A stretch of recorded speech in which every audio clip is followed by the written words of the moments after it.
আসসালামু আলাইকুম। হ্যালো বন্ধুরা, সবাই কেমন আছো? আশা করি অনেক বেশি ভালো আছো। আজকে তোমাদের মাঝে বরাবরের মতো নতুন আরো একটি ভিডিও নিয়ে আসলাম। আজকে তোমাদের আমি দেখাবো কিভাবে ঝর্ণা সম্পূর্ণ পানি ফেলে দিয়ে নতুন পানি ঢালতে হয়, এবং আমাদের একটি ক্লিনার টিম আছে যারা এটা সম্পূর্ণ ক্লিন করবে। কিভাবে ক্লিন করতে হয় এবং কিভাবে পানি ঢালতে হয় এ বিষয়ে একটা নতুন ভিডিও নিয়ে আসলাম। অবশ্যই তোমরা সম্পূর্ণ ভিডিওটা দেখে যাবে, খুবই ভালো লাগবে আশা করি। আর যাদের কাছে আমার ভিডিওটা ভালো লাগে অবশ্যই সাবস্ক্রাইব করো, সাপোর্ট করো, লাইক করো, কমেন্ট করো, শেয়ার করো বেশি বেশি, এবং তোমার বন্ধুদের কাছে পৌঁছে দাও। রাগ করে এই ঘর থেকে বের হয়ে পড়লাম।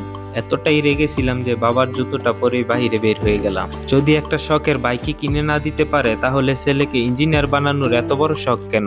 হাঁটতে হাঁটতে অনেক দূর চলে আসলাম, পায়েও খুব ব্যথা লাগছে।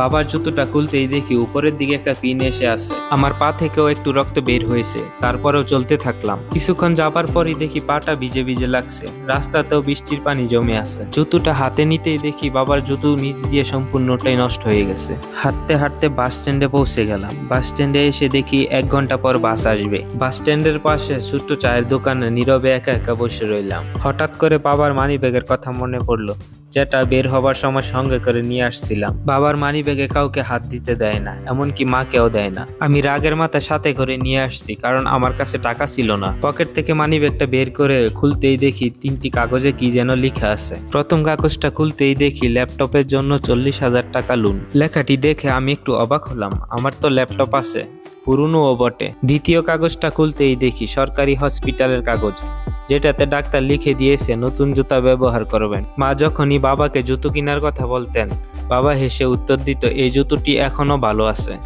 আমি একটু তাড়াহুড়ো করে দ্বিতীয় কাগজটি খুললাম এবং দেখলাম একটি শোরুমের কাগজ, যেটাতে লেখা ছিল পুরনো স্কুটার চেঞ্জ করে নতুন একটি বাইক কিনুন। বাবার রাখা কাগজগুলো দেখে আমার গাল বেয়ে পানি পড়তেছিল।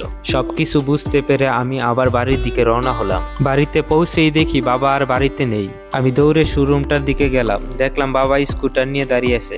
আমি ছুটে গিয়ে বাবাকে জড়িয়ে ধরলাম, কাঁদতে কাঁদতে বাবার কাঁধটা ভিজিয়ে ফেললাম। বললাম, বাবা আমার আর বাইক চাই না।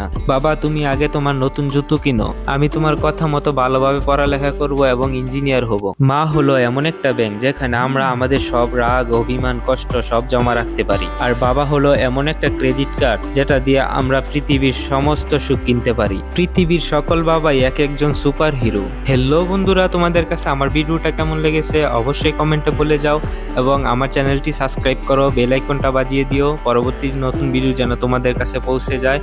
এবং যারা ফেসবুক পেজে আমার ভিডিওটা দেখতেছো একটু বেশি বেশি শেয়ার করে দাও এবং লাইক করো, কমেন্ট করো। তোমাদের সাপোর্ট ছাড়া কখনোই আমি অনেক দূর এগিয়ে যেতে পারবো না, তাই সবাই সাপোর্ট করো আমাকে। পরবর্তীতে তোমাদের জন্য আরো নতুন নতুন অনেক ভিডিও নিয়ে আসবো ইনশাল্লাহ।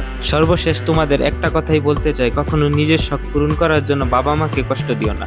সব বাবাদের ছেলে সন্তানদের শখ পূরণ করে দেওয়ার মতো সামর্থ্য থাকে না, তারপরেও সকল বাবাই এক একজন সুপার হিরো।